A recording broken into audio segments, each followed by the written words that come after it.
Will you pray for me? Holy God, may the words of my lips and the meditations of all our hearts be acceptable in your sight, because you are our rock and our Redeemer. Amen. No one knows why they left or exactly when. No one knows how they traveled. We don't know if they were driven out by the people at home, or if God sent them out on some great journey of discovery. We don't know if they were just curious or if they were desperate, if they were running to something or running from something. We don't know why they left. But we know that sometime around the year 900 of the Common Era, a group of Polynesians set out from their island home and headed into the sunrise. They headed east for a long time. And eventually they found an island they named Rapa Nui.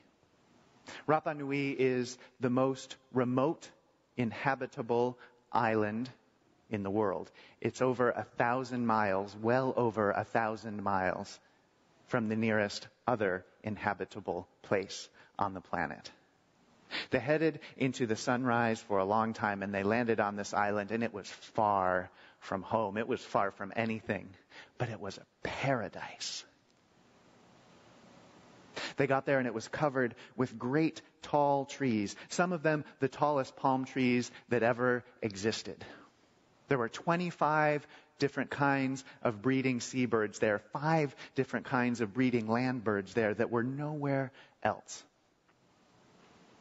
When they landed and then they started to build canoes and go out into the waters around the island, they found some of the richest fishing grounds and porpoise hunting grounds anywhere in the Pacific. It was a paradise. And so they started to grow and grow. The population kept building. There was so much food, so much good weather. It was so gentle and so beautiful there. The gods that they had brought with them from Polynesia, they told a new story when they got to Rapa Nui. Back home, the gods would urge the different tribes on to fight one another. They would compete by raiding and trying to take what each other had. They would take each other's women and take each other's stuff. They would take each other's food. They would kill you if they could. But on Rapa Nui, life was so good that they just couldn't see killing each other anymore.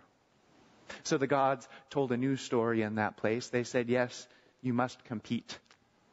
You must find out which tribe is the best, but don't do it with bloodshed. Do it in this way. Do it with art. And so they started to paint on the walls of their caves. They developed the only known written Polynesian language anywhere. You can still see it today, the language they invented and used to speak to one another. They became scholars in that place.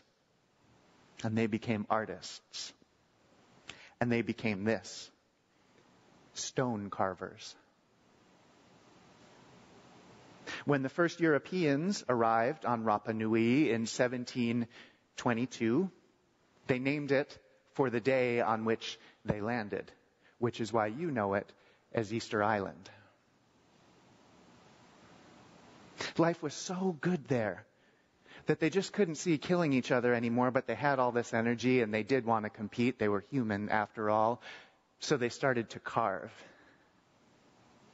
And the competition, the battles they waged were over who could create the most beautiful statues. They call them moai. Who could create the most beautiful, the biggest moai. Most of them are 15 or 20 feet tall. Some are as tall as 70 feet.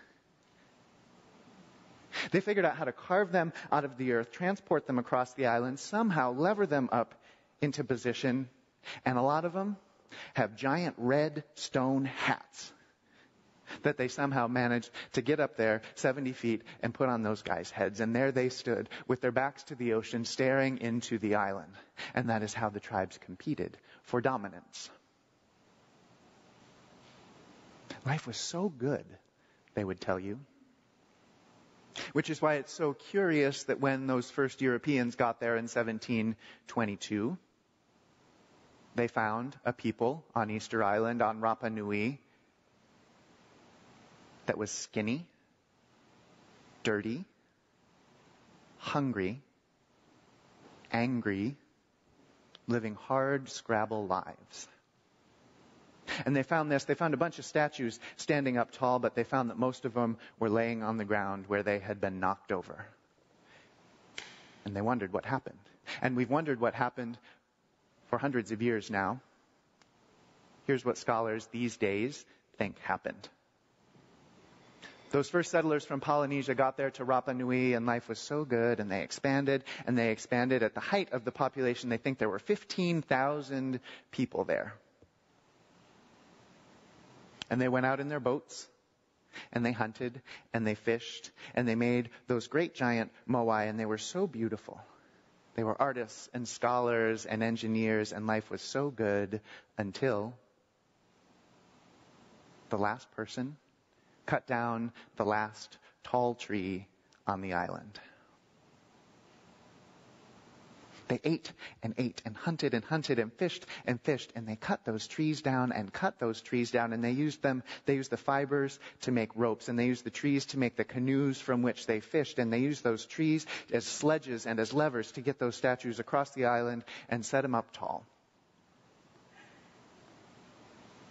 By the time those Europeans arrived, all 25 breeding seabirds were extinct. All 5 breeding land birds were extinct. There was not a tree anywhere on the island taller than 10 feet, and never would be, because scientists who have gone digging in that island have realized the Polynesians weren't the only people that came on those boats from Polynesia. They brought rats with them as well. 99% of every seed or nut that any anthropologist has ever discovered on that island shows rat teeth marks in it. The rats swarmed the island, and as the people were eating and cutting, the rats were sucking eggs and chewing nuts. And when the Europeans finally got there, there were about 2,000 of those 15,000 left. By the end of the 1800s, there were 111 native Easter Islanders in the world.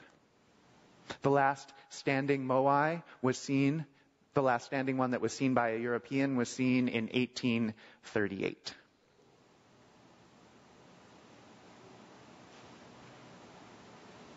When the island was full, and the trees were tall, and the birds and the fish were everywhere, life was good.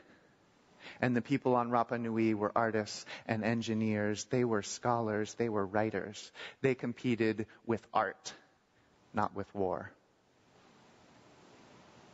But when the resources ran out, when the food got scarce, instead of setting those statues up, they started to compete by pulling each other's statues down. And then there's this, people analyzing kitchen middens. A midden is like a garbage heap from your kitchen. People analyzing kitchen middens found that about 100 years before the first Europeans got there, human bones started showing up in the kitchen garbage piles of Rapa Nui. "Teacher, tell him to give me my fair share of our parents' inheritance," the man says. "All I want is my fair share. All I want is what's coming to me. But here's the thing. Who decides what's a fair share? I just want enough for me and for my kids. God, all I want is enough. But here's the thing. Who says what's enough?" They once asked John Rockefeller how much money was enough money. Do you know what he said? Just a little bit more. "Teacher, all I want is my share. Teacher, all I want is enough. God, just give me what I need." But who says what's enough?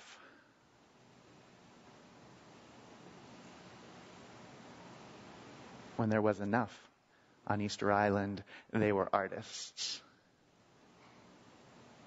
But when there wasn't, they became cannibals. Good sisters and brothers, the United States makes up 5% of the population of the world.